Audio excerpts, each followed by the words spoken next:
നിതിൻ രാജിന്റെ മരണത്തോടനുബന്ധിച്ച് വിവിധ ദളിത് സംഘടനകൾ നടത്തിയ ഹർത്താലിൽ വടകരയിൽ കടകമ്പോളങ്ങൾ പ്രവർത്തിക്കുകയും വാഹനങ്ങൾ നിരത്തിലിറങ്ങുകയും ചെയ്തു. കണ്ണൂർ അഞ്ചരക്കണ്ടി ഡെന്റൽ കോളേജിലെ BDS വിദ്യാർത്ഥി നിതിൻ രാജിന്റെ മരണത്തിൽ ഉത്തരവാദികളെ അറസ്റ്റ് ചെയ്യണമെന്നാവശ്യപ്പെട്ട് ദളിത് സംഘടനകൾ ആഹ്വാനം ചെയ്ത സംസ്ഥാന വ്യാപക ഹർത്താൽ പുരോഗമിച്ചു വരികെ സംസ്ഥാനത്തെ പലയിടങ്ങളിലും സമരക്കാർ വ്യാപകമായി റോഡുകൾ ഉപരോധിക്കുകയും ബസ്സുകൾ തടയുകയും ചെയ്യുന്നുണ്ട്. എന്നാൽ വടകരയിൽ കടകമ്പോളങ്ങൾ തുറന്നു പ്രവർത്തിക്കുകയും വാഹനങ്ങൾ നിരത്തിലിറങ്ങുകയും ചെയ്യുന്നുണ്ട്. ഈ സാഹചര്യത്തിൽ വടകരയിൽ ഉച്ചവരെ അനിഷ്ട സംഭവങ്ങളൊന്നും അരങ്ങേറിയില്ല. News bureau media Vadakara. വലിയ സന്തോഷങ്ങൾക്കിടയിൽ നഷ്ടപ്പെട്ടു പോകുന്ന ചില ചെറിയ ഇഷ്ടങ്ങളുണ്ട്. ബാല്യത്തിൽ എപ്പോഴോ എന്നോടൊപ്പം നടന്ന് എനിക്കൊപ്പം വളർന്ന ചില ഇഷ്ടങ്ങൾ.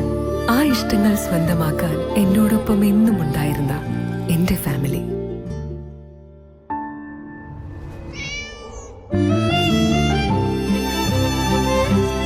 എന്റെ ഇഷ്ടങ്ങൾ എന്റെ ഫാമിലിക്ക് അറിയാം. Family wedding centre.